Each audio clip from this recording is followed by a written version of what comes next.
They said the asylum had been abandoned for decades, left to crumble in silence. But every night, the heavy iron doors would move by themselves, sliding open just enough to let the cold air in, then shutting with a final clang that echoed through the empty halls. I never believed in ghosts, but what I caught on camera changed everything. It started as a challenge to spend a night inside and capture proof of the strange things people whispered about. I set up my equipment, expecting creaks and shadows, but nothing could have prepared me for what the night revealed. As the clock struck midnight, the doors began their slow, deliberate dance. They moved without a soul in sight, shifting in the dark like a breath caught between worlds. It wasn't just the doors. There were whispers, faint at first, then growing. Voices tangled in the cold air, calling out to me, beckoning me deeper. I followed the sounds through the maze of empty rooms and peeling paint, the camera recording every step. But the asylum wasn't just a building, it was a trap, a memory made flesh, holding on to every soul that had ever walked its halls. That night, I didn't just film history, I became part of it, and what I captured would haunt me forever. I arrived at the asylum just as the last light of dusk slipped beneath the horizon. The sky was painted in bruised purples and deepening blues, a cold breeze carrying the sharp scent of salt and damp earth. The asylum loomed ahead, an immense, decaying structure that had once housed the forgotten and the broken. Its jagged silhouette pierced the sky, windows shattered or boarded up, vines crawling like veins over the crumbling stone. The rusted iron gates swung loosely on their hinges with a mournful creak, barely holding onto decades of neglect. The gravel driveway was scattered with dry leaves and bits of broken glass, crunching sharply underfoot as I stepped forward. The stillness was immediate, oppressive. No birds called out. No wind stirred the branches beyond a faint whisper. The only sounds were the echo of my boots and the occasional drip of water somewhere deep inside the building. I felt exposed, yet watched, as if the asylum itself held its breath, waiting for what I was about to uncover. I paused at the entrance. A pair of massive iron doors, thick with rust, their paint peeling in brittle flakes. The legend was well known locally. Every night, these doors moved by themselves, sliding open and shut with a slow, deliberate rhythm, as if breathing. I didn't believe in ghosts or spirits, but there was something about the doors that unsettled me, a pull I couldn't explain. Tonight, I planned to find out why. With a deep breath, I pushed the doors open. The hinges groaned in protest. The sound swallowed instantly by the cavernous space within. I stepped inside, and the air grew colder, heavier, thick with the weight of forgotten years. The scent of damp plaster, mold, and something faintly metallic filled my lungs. Somewhere deep in the bowels of the building, water dripped steadily, echoing through empty halls like a metronome, counting down time itself. My footsteps bounced off the cracked tiled floor, sending hollow reverberations through the main hall. I looked up, trying to pierce the gloom. The ceiling arched high above, lost in shadows, old chandeliers hanging like skeletons from rusted chains. Faded paint curled away from the walls, revealing ancient bricks beneath. Along one side, a row of peeling plaques and black and white photographs told stories of the asylum's past.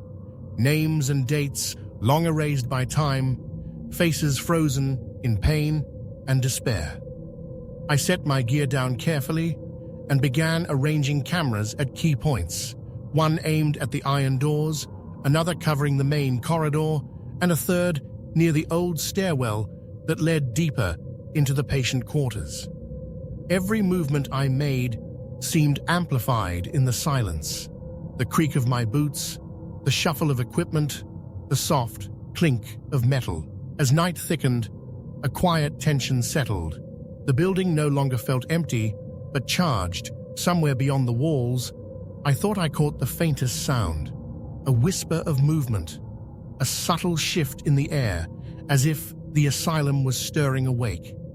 I moved slowly down the corridor, the beam of my flashlight cutting through the darkness. The walls were lined with peeling wallpaper and faded notices, warning of rules long forgotten. Doors to patient rooms hung crooked, some wide open to empty darkness, others sealed shut with heavy locks. The air grew colder with every step, a damp chill crawling beneath my skin. A sudden, distant scraping noise made me freeze. It came from one of the side rooms, the sound of something or someone moving slowly across the floor. I trained my camera in that direction and approached cautiously. The room was empty, dust motes swirling in the light, but the floorboards bore fresh scratches as though something had been dragged recently. My breath caught. The silence was too heavy to be natural. Further down the hall, I reached the stairwell, its steps worn smooth by countless feet long gone. A cold draft rose from below, carrying with it a faint, musty scent mixed with something else, something older, darker. I positioned a camera to capture the entire stairwell and paused, heart pounding, feeling eyes on me from unseen corners. Suddenly, out of the corner of my eye, a flicker of movement, a shadow darting across a far wall. I spun around but saw nothing. The darkness seemed to press in closer, swallowing the edges of my flashlight beam. My pulse quickened. I reminded myself this was an empty building. There was no one here, just the echo of a broken past. Yet the feeling lingered that this place wasn't abandoned, but waiting for someone to listen, to watch, to remember. The night was long, the asylum's breath slow and steady, opening and closing through the iron doors. Whispered voices teased the edges of hearing, rising and falling like waves. The building's skin seemed to stretch and groan, settling under its own weight, or perhaps shifting for reasons no one alive could understand. As I sat alone in the main hall, surrounded by peeling walls and shadows that moved just beyond sight, I realized this was no ordinary investigation. This was a crossing into a place where the past clings tightly, refusing to let go, and the asylum's secrets were beginning to unfold. The hours passed slowly, the night deepening around me like a heavy cloak. The asylum's silence was no longer comforting. It felt as though the walls themselves were listening, waiting for me to make a mistake. My every breath seemed louder, sharper, a stark contrast to the stillness that pressed in on all sides. I sat near the base of the grand staircase, my camera recording steadily, when I first noticed the small things that at first seemed innocent, almost easy to dismiss. A faint shuffle just beyond the edge of the light, a sudden chill that brushed against my neck, though no draft stirred. The distant clang of metal, echoing softly like a ghostly heartbeat. And then there was the sound of the doors. The iron doors, which I had seen firmly shut when I arrived, were slowly shifting. At first, it was imperceptible, a slight movement, like a breath exhaled from the depths of the building. The doors slid open just a few inches, then hesitated, as if weighing whether to welcome or reject. My fingers tightened around the camera, the lens focused but my heart racing. I told myself it must be the wind.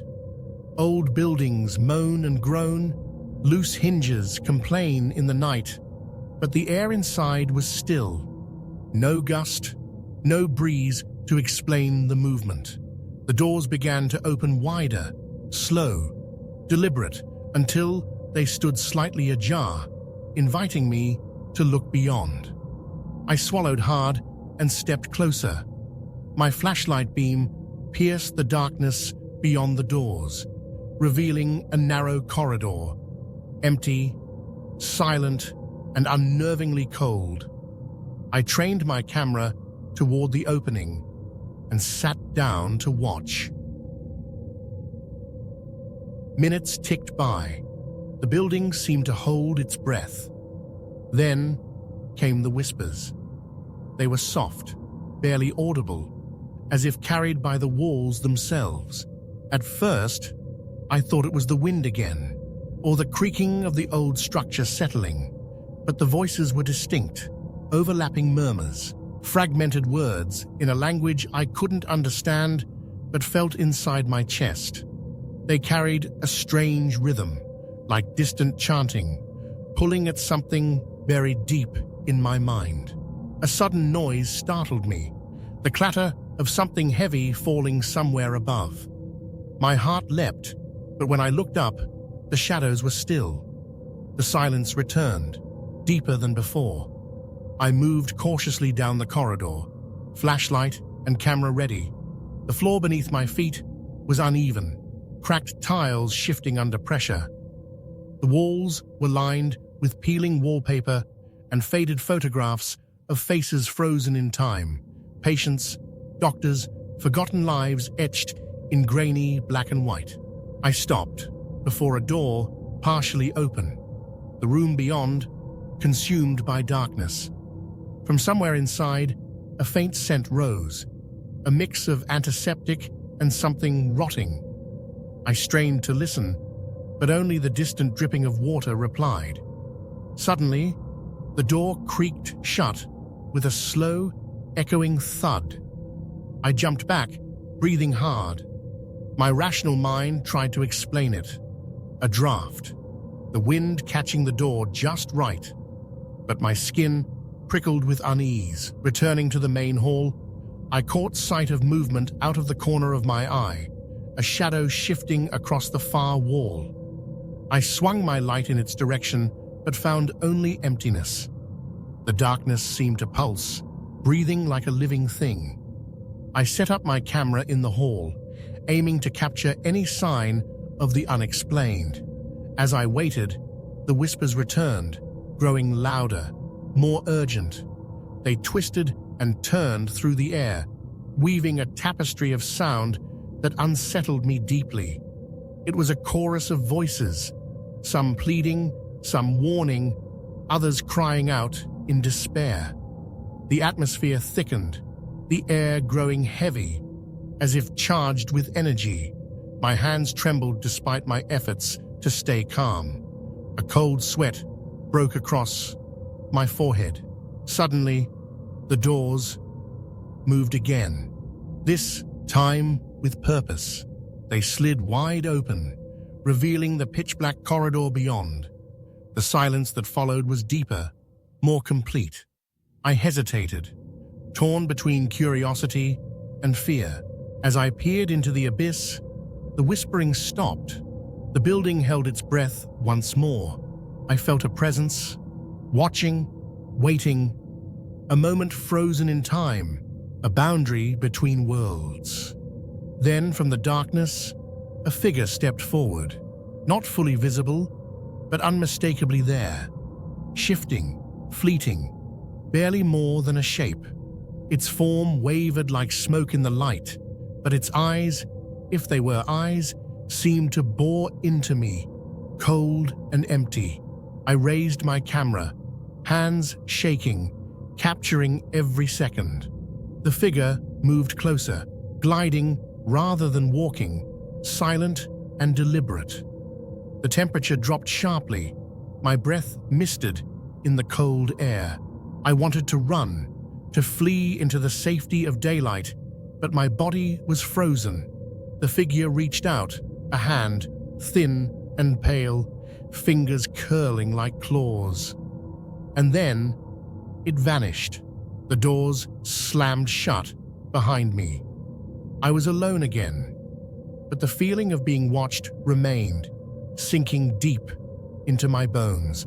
That night, every sound and every whisper, every creak, every distant moan kept me on edge. The asylum was no longer just a building. It was alive in ways I could not understand, and I was trapped within its walls. The hours crept on, thick and slow, folding into one another like pages in a worn book. The night deepened, and with it, the asylum's presence seemed to grow heavier, more demanding. The calm that had briefly settled after the figure vanished was a fragile illusion, shattered by the steady escalation of unexplainable events. I tried to steady my breathing, telling myself it was exhaustion, nerves, maybe even my imagination running wild. But deep down, I knew that something was shifting, something that could no longer be denied or rationalized away. The temperature dropped further, each breath coming out in small, misty clouds. My flashlight flickered as if struggling against the darkness that seemed eager to consume every inch of light. The air felt dense, charged with an energy I could neither see nor touch, but that pressed down on my skin like an invisible weight. Suddenly, the heavy iron doors that I had watched so carefully earlier began to move again. This time, it was different. They didn't open smoothly or slowly. They slammed with a harsh, echoing bang, reverberating through the long, empty corridors like a gunshot. The sound jolted me upright, heart pounding, nerves stretched thin. I ran toward the source, the beam of my flashlight shaking in my grip. The door stood wide open now, revealing a corridor that seemed darker than the rest. The walls appeared to lean inward, the floor cracked and warped, as if the building itself was warping reality. From somewhere far down the hall came a low guttural sound, almost a growl. It was deep and vibrating, reverberating through the walls and into my chest. I stopped, my breath caught, my pulse hammering in my ears. Then, out of the darkness, a whisper came, a voice, soft but commanding, almost like a chant. It was in a language I didn't understand, but the tone was unmistakably urgent, as if calling something forth, urge, or warning me to leave. I turned to run, but the hallway behind me had shifted. The doors I'd entered through were no longer there. Instead, a wall of peeling paint and cracked plaster stared back, closing up off my escape. Panic rose in my throat. I pounded on the wall, my hands raw, my voice hoarse as I screamed for help that would never come. The whispering grew louder, surrounding me, circling like a swarm of unseen watchers. A flicker of movement caught my eye, a shadow darting across the end of the hall. I trained my camera there, the red recording light casting a small beacon in the darkness. The shadow grew larger, shifting and morphing into something grotesque and unfamiliar. The figures appeared, multiple now, not one, but several. They were malformed, twisted shapes that hovered at the edge of vision, limbs bent at impossible angles, faces blurred and distorted like reflections in broken glass. Their eyes, if they had any, glowed faintly, piercing the gloom with cold light. Their presence was overwhelming, pressing against me like the crush of waves in a storm. I could almost hear their breathing, ragged, uneven, close enough to feel on my neck. I tried to back away, but my legs felt rooted. The corridor seemed to stretch endlessly behind me, a labyrinth designed to trap and disorient. The figures moved closer, sliding rather than walking, their motions jerky and unnatural. Then, a sudden sharp sound, a metallic clang, echoed through the building. One of the creatures recoiled, a long, twisted arm scraping against a pipe overhead. It hissed, a sound like steam escaping from a broken valve. The momentary distraction was enough for me to turn and run. I sprinted down the corridor, heart pounding, breath ragged. The asylum's layout shifted wildly around me. Halls twisting, doors appearing and disappearing. The building was alive in its own way, aping itself around my terror. Behind me, the footsteps began. Not heavy, not solid, but a scraping, dragging sound that grew louder and closer with every frantic step I took. The figures were pursuing me.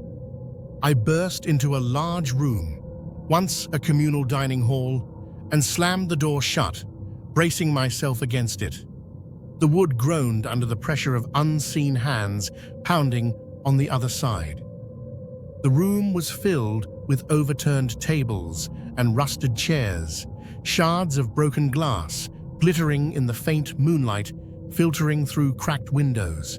The air was stale, thick with dust and forgotten memories. I moved quickly, looking for another exit. My camera caught everything: the heavy shadows shifting on the walls, the faint outline of figures just beyond the glass. The pounding at the door became frantic, desperate. I spotted a narrow stairway leading down to the basement and dashed toward it, ignoring the sharp pain in my chest and the pounding in my ears. The stairs creaked ominously beneath me as I descended into the cold, damp darkness below.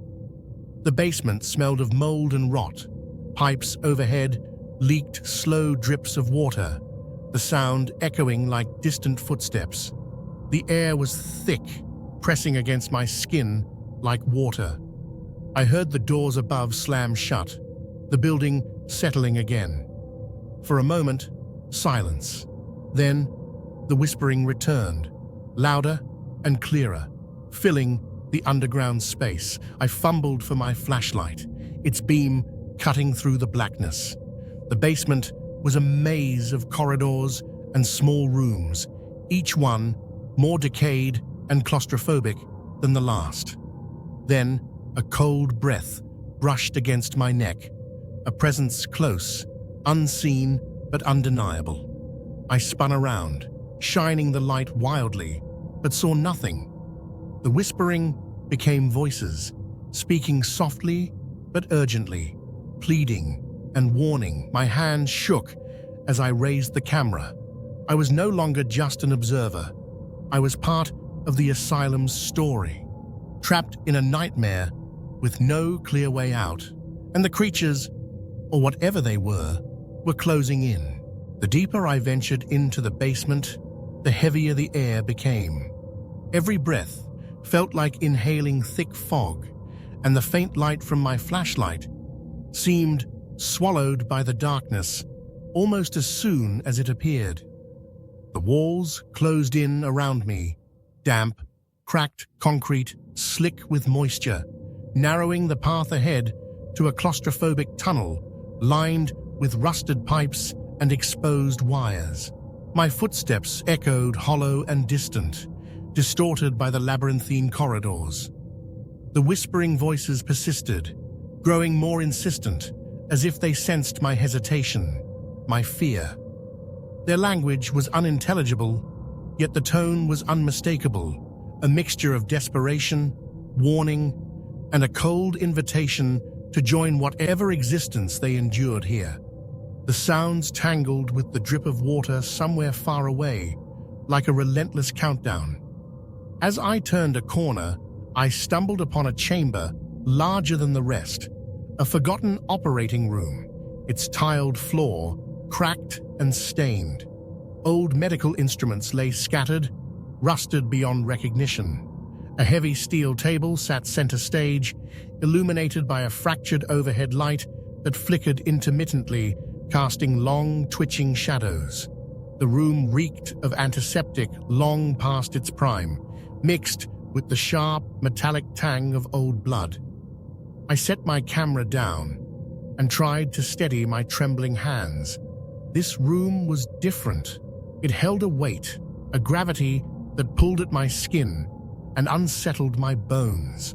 I could almost feel the residue of countless forgotten horrors, the residue of screams swallowed by these cold walls.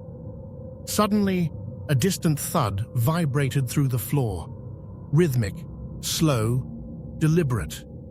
My heart seized as the sound grew louder, closer, emanating from the tunnel behind me. The whispers dissolved into urgent hisses and guttural growls, a sound so raw and alien it twisted my stomach.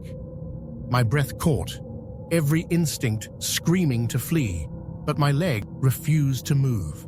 Then, from the darkness, shapes began to coalesce, blurred at first, as if made of smoke, then gradually taking on form. They emerged from the shadows with deliberate slowness, tall and grotesque, limbs bent in unnatural angles, faces warped beyond recognition. Their eyes glimmered like shattered glass, cold and empty, reflecting the flickering light with eerie intensity. The creatures moved silently, gliding over the cracked tiles toward me, their movements jerky yet fluid, as if their bodies remembered walking but were now controlled by something else. Their presence pressed into the room like a tidal wave, drowning the fragile sense of safety I'd tried to hold on to. Panic erupted like a flame. I grabbed my camera and backed away toward the door, but the hallway behind me had changed again. The passage had closed, replaced by a cold, unyielding wall. My heart pounded as I realized I was trapped. The nearest creature extended a gnarled hand, reaching out with fingers curling like claws.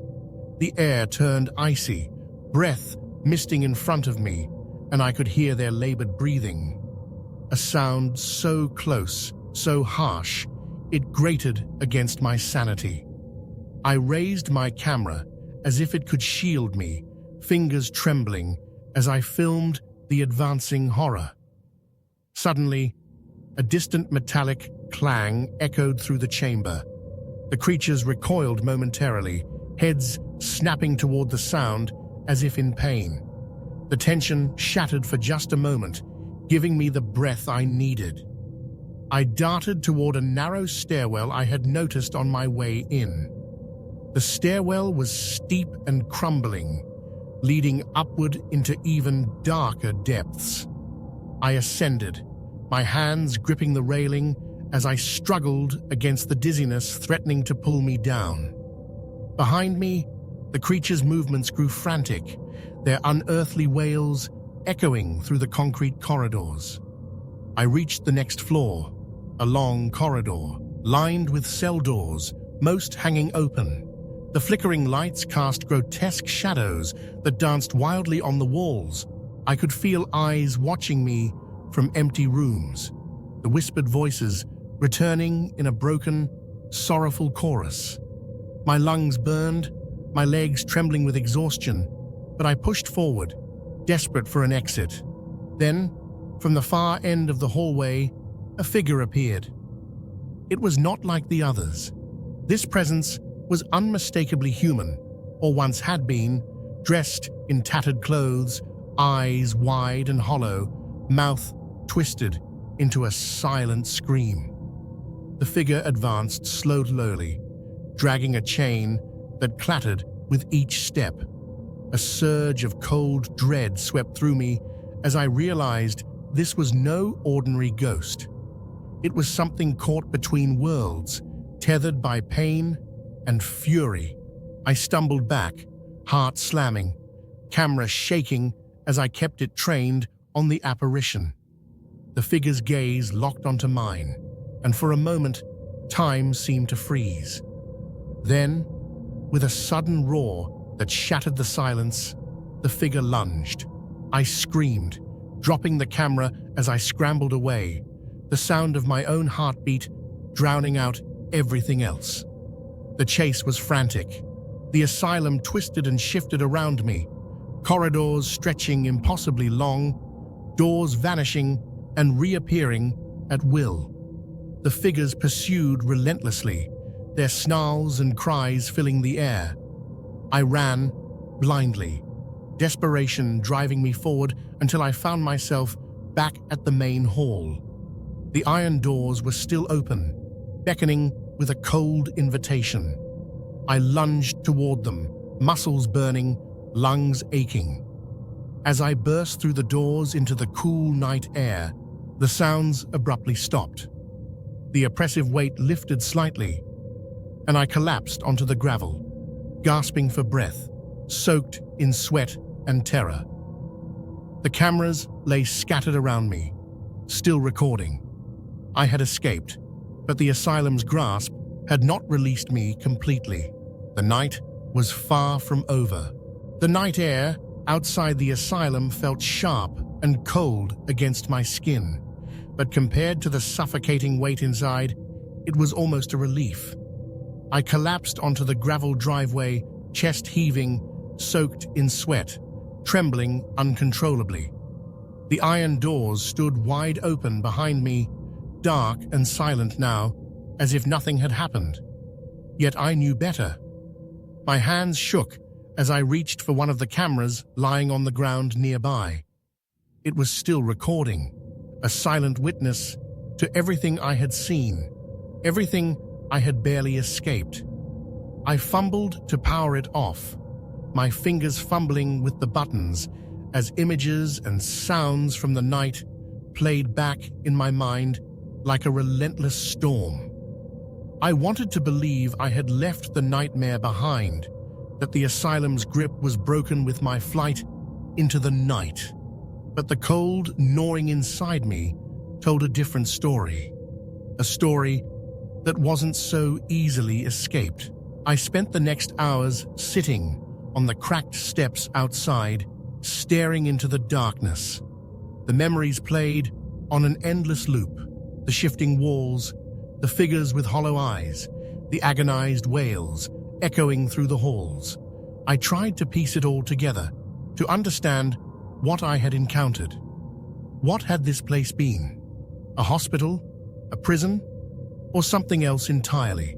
A crossing point between the living world and something beyond. The sun was beginning to rise when I finally stood, unsteady but determined.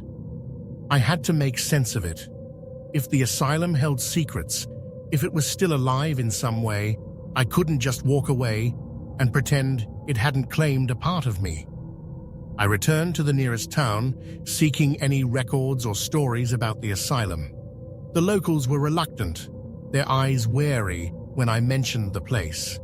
The asylum had closed decades ago after a series of unexplained disappearances and strange deaths, they said. Some believed it was cursed. Others claimed it was haunted. I found old newspaper clippings tucked away in the library archives, yellowed and fragile. They told of patients who vanished without explanation, staff who resigned suddenly, and reports of strange sounds and moving shadows, but nothing concrete, just fragments, like the asylum itself refused to reveal its full story. At night, I kept the recordings close, watching the grainy footage, trying to catch details I might have missed. The doors sliding open and shut, the fleeting glimpses of figures, the whispering voices, each frame raised more questions than answers. Sleep was elusive. When I did drift off, my dreams were haunted by the asylum's corridors, the eyes of those lost souls, and the cold touch of unseen hands brushing against me. Each morning, I awoke with a heavy weight in my chest, the sense that something had followed me home. Desperation led me to research rituals, spiritual cleansings, anything that might offer protection or relief. I visited local shamans, spiritual guides, and even a historian, who specialized in the region's darker past. Their advice was cautious. Some urged me to leave it alone, warning that the asylum's hold could reach far beyond its crumbling walls. One night, while reviewing the footage, I noticed something new. A figure standing just beyond the door, watching me. It was faint, almost imperceptible, but there it was, as if the asylum's presence was no longer confined to its physical space. The asylum had marked me, and whatever I had awoken that night was now part of my reality. Every sound in my home, the creak of a floorboard, the flicker of a shadow, sent my heart racing. I felt eyes on me, even in the brightest rooms.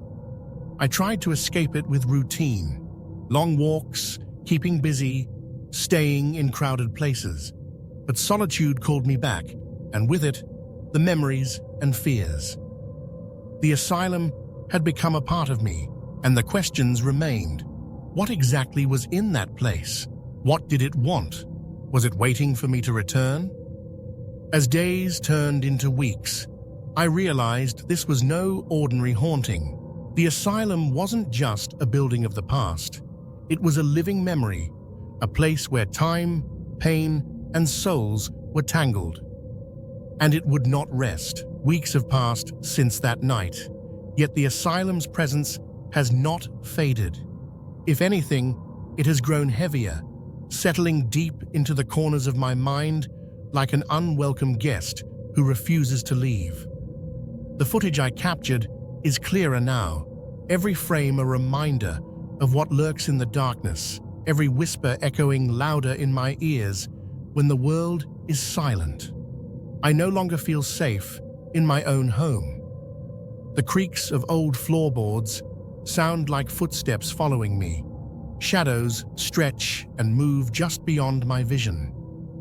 At times, when I look into a mirror, I catch a glimpse of something standing behind me, a pale, distorted face, fleeting but unmistakable. I have tried to reach out for help, to explain what I've seen, but words fail me. People listen politely, but retreat quickly, the fear in their eyes matching my own. I am left alone with these memories, these encounters that refuse to be forgotten. The asylum's iron doors have long since ceased their slow movement in the empty night. Yet the question remains, did they ever really close? Or do they continue to open somewhere, inviting the next curious soul inside? Sometimes, in the quiet moments before sleep, I hear a faint sliding sound, soft, deliberate, the doors moving just enough to welcome me back. And I wonder, is this story really over? Or have I only just become part of it? The asylum waits. It always waits, and the doors are never truly locked. If this story sent a chill down your spine, don't forget to hit that like button and subscribe for more true horror stories every week. Have you ever experienced something you couldn't explain? Maybe a strange noise in the night, or a shadow where there should be none? Share your story in the comments below. I'd love to hear what's haunted you. And if you're brave enough for more, check out our playlist of unsettling tales that will keep you on edge long after the lights go out. Stay safe, and remember, sometimes the past never truly lets us go.